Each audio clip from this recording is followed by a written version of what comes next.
27 कुंड छे बेरा है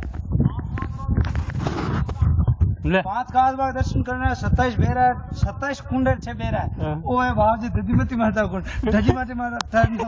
जजमती माता चल जाओ ये जजमती माता का मंदिर है चल ना हम यहाँ देखिए हम यहाँ बुद्ध तरह बस चुके हैं हम पूरी तरह बस चुके हैं यहाँ पर हमें कछुआ के दर्शन भी नहीं हो रहे और बाबा जी ने अभी एक कछुआ का दर्शन हुआ है ओए वो कच्चो कच्चो कच्चो कच्चो चलो हम कैलाश के दर्शन करते हैं जी कर्मा साहब बच्चे का कैलाश ये देखिए ये कैलाश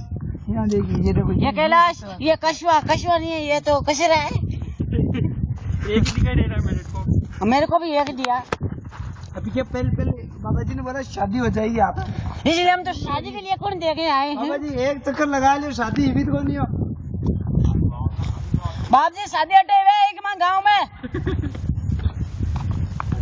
मजा मत करो रे बाबा जी सही कह रहा अपन ले तू कहीं वो रास्ता ले वहां पे ये कछुआ एरिया है फिर वहां भी आराम से कुंडा पड़गोनी 27 कुंड छे बेरा है गिरधारी जी बनावेलो निकाल बने मारो मुंड है हैं मारो मुंड है 27 कुंड 27 कुंड हाँ